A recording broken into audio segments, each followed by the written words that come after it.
नागपूर जिल्ह्यातील मौदा इथं कन्हान नदीमध्ये पोहण्यासाठी गेलेल्या 16 वर्षाच्या अल्पवयीन मुलाचा पाण्यात बुडून दुर्दैवी मृत्यू झाल्याची हृदयद्रावक घटना घडली आहे। पाण्याच्या खोलीचा अंदाज न आल्याने ही दुर्घटना घडल्याचं सांगितलं जात असून या घटनेमुळे संपूर्ण परिसरात हळहळ व्यक्त केली जाते आहे। मृत मुलाचं नाव सत्यम गुप्ता असं असून तो 16 वर्षांचा होता। तो रामनगर टीचर कॉलनी परिसरातील रहिवासी होता।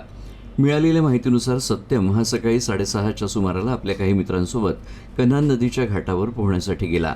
पोहत असताना नदीतील पाण्याची खोली आणि प्रवाहाचा अंदाज न आल्यानं तो अचानक पाण्यात बुडू लागला। मित्रांनी आरडाओरड करून मदतीसाठी धावपळ केली, मात्र तोपर्यंत सत्यम खोल पाण्यात बुडाला होता। घटनेची माहिती तातडीनं मौदा पोलिसांना देण्यात आली। माहिती मिळताच मौदा पोलीस ताफ्यासह घटनास्थळी दाखल झाले। स्थानिक पोहणाऱ्यांच्या मदतीनं नदीपात्रात शोध मोहीम राबवण्यात आली। अथक प्रयत्नानंतर सत्यमचा मृतदेह शोधण्यात यश आलं।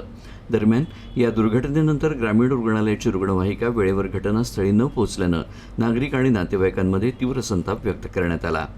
रुग्णवाहिका उपलब्ध न झाल्यानं मौदा पोलिसांनी तातडीनं एका ऑटोची व्यवस्था केली आणि तो मृतदेह ग्रामीण रुग्णालयात पाठवला। तिथे शवविच्छेदनाची प्रक्रिया पूर्ण केल्यानंतर सत्यमचा मृतदेह शोकाकुल कुटुंबियांच्या ताब्यात देण्यात आला। या दुर्दैवी घटनेमुळे मौदा परिसरात शोककळा पसरली आहे।